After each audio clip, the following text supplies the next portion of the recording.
penciptaan manusia dan Nabi Adam alaihissalam. Kisah Islam dimulai dengan penciptaan manusia pertama, Nabi Adam alaihissalam. Allah menciptakan Adam dari tanah liat dan memberinya ruh kehidupan. Adam diberi kehormatan sebagai manusia pertama yang diajarkan langsung oleh Allah tentang nama-nama benda dan makhluk. Para malaikat diperintahkan untuk sujud kepada Adam sebagai bentuk penghormatan. Namun iblis, salah satu jin yang sebelumnya berada di surga, menolak karena merasa lebih mulia dari Adam. Iblis pun diusir dari surga dan bersumpah akan menggoda keturunan Adam hingga hari kiamat.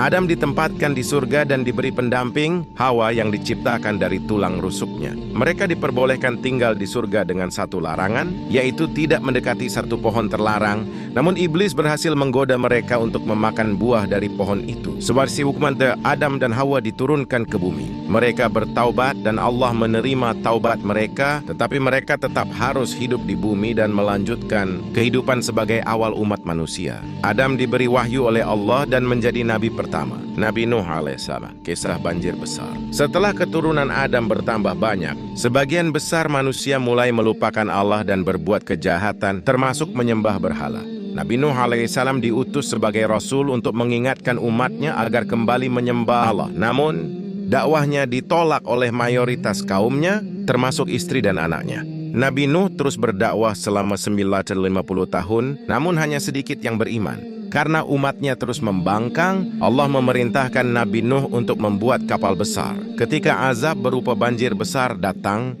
hanya Nabi Nuh dan para pengikutnya yang beriman yang selamat dalam kapal tersebut, sementara kaum yang ingkar tenggelam dalam banjir yang menutupi seluruh bumi. Setelah banjir surut, Nabi Nuh dan para pengikutnya menjadi nenek moyang dari generasi baru umat manusia. Nabi Ibrahim alaihissalam, bapak para nabi. Nabi Ibrahim alaihissalam lahir di lingkungan yang menyembah berhala. Bahkan ayahnya sendiri adalah pembuat berhala. Sejak kecil, Ibrahim menolak penyembahan berhala dan mulai mencari kebenaran. Melalui perenungan mendalam, Ibrahim menemukan kebenaran bahwa hanya ada satu Tuhan, yaitu Allah. Allah kemudian mengangkat Ibrahim menjadi nabi dan memberinya wahyu untuk menyebarkan ajaran tauhid. Ibrahim dikenal dengan berbagai ujian yang berat. Salah satu kisah paling terkenal adalah ketika Allah memerintahkan Ibrahim untuk menyembelih anaknya Ismail alaihissalam sebagai bentuk ujian keimanan. Saat Ibrahim bersiap untuk melaksanakan perintah tersebut, Allah menggantikan Ismail dengan seekor domba, menunjukkan bahwa ujian itu hanyalah untuk menguji keimanan Ibrahim. Nabi Ibrahim juga dikenal sebagai pendiri Ka'bah di Makkah bersama putranya Ismail. Ka'bah menjadi tempat ibadah yang suci bagi umat Islam hingga hari ini. Dari keturunan Nabi Ibrahim, lahirlah banyak nabi besar seperti Nabi Ishak, Nabi Musa, Nabi Daud, Nabi Sulaiman, Nabi Isa, dan Nabi Muhammad sallallahu. Nabi Musa alaihissalam penyelamat Bani Israel. Nabi Musa alaihissalam diutus oleh Allah untuk menyelamatkan Bani Israel dari perbudakan di Mesir.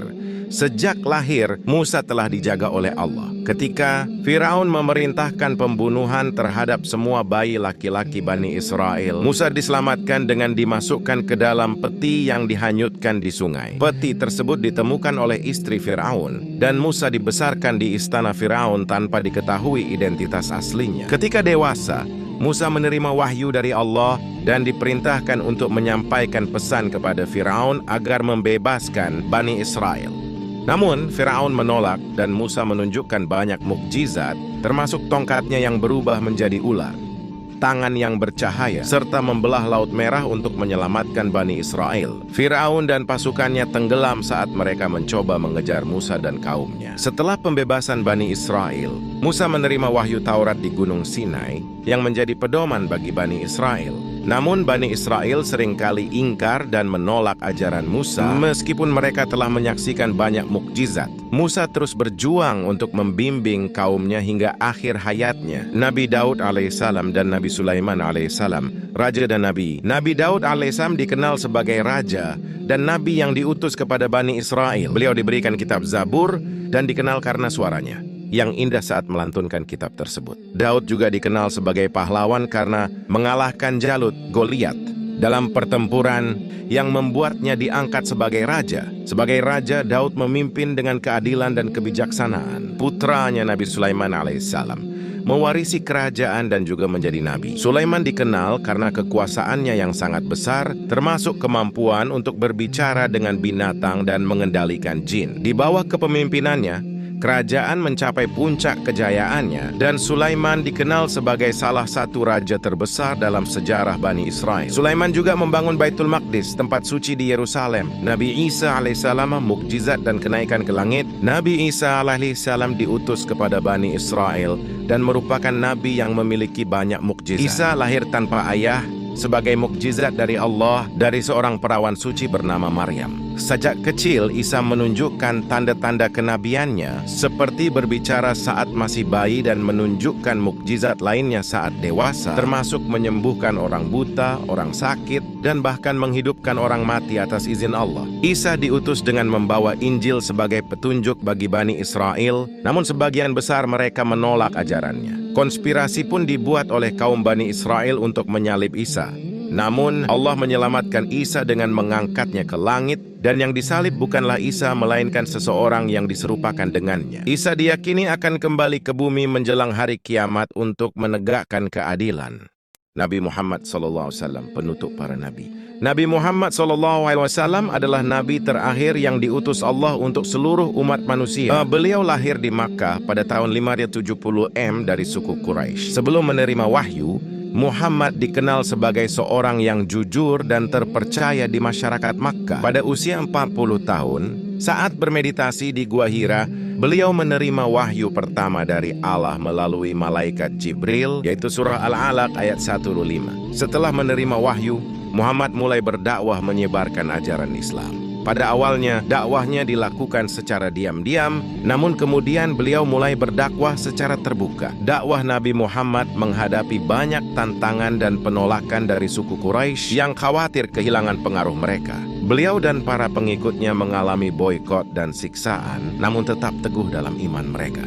Pada tahun 122 Nabi Muhammad dan pengikutnya berhijrah ke Madinah untuk menghindari penganiayaan. Peristiwa hijrah ini menjadi tonggak penting dalam sejarah Islam. Dan di Madinah, Nabi Muhammad berhasil membentuk komunitas Muslim yang kuat. Di sana, beliau menjadi pemimpin agama sekaligus pemimpin politik. Beliau mengatur masyarakat berdasarkan hukum-hukum Islam yang diwahyukan kepadanya. Dan Islam mulai menyebar dengan cepat. Selama hidupnya, Nabi Muhammad terlibat dalam beberapa pertempuran untuk mempertahankan umat Islam dari serangan seperti Perang Badar, Perang Uhud, dan Perang Khandaq. Puncaknya adalah penaklukan Makkah pada tahun 630 di mana kota Makkah diserahkan tanpa pertumpahan darah. Setelah menaklukkan Makkah, Nabi Muhammad membersihkan Ka'bah dari berhala dan menyebarkan ajaran Islam ke seluruh semenanjung Arab. Pada tahun 632 Nabi Muhammad melaksanakan haji wada, haji perpisahan. Dan dia benar menyampaikan khutbah perpisahan kepada para pengikutnya. Dalam khutbah ini, beliau menegaskan pentingnya persaudaraan, kesetaraan, dan ketaatan kepada Allah. Tidak lama setelah itu, beliau jatuh sakit dan wafat di Madinah. Kesimpulan, Islam adalah agama yang sempurna, disampaikan melalui rangkaian panjang para nabi yang diutus oleh Allah untuk mengajarkan tauhid, keesaan Allah, dan memberikan petunjuk hidup bagi manusia. Nabi Muhammad SAW adalah nabi terakhir yang menutup seluruh rangkaian kenabian, membawa Al-Quran sebagai pedoman hidup yang lengkap bagi umat manusia hingga hari kiamat.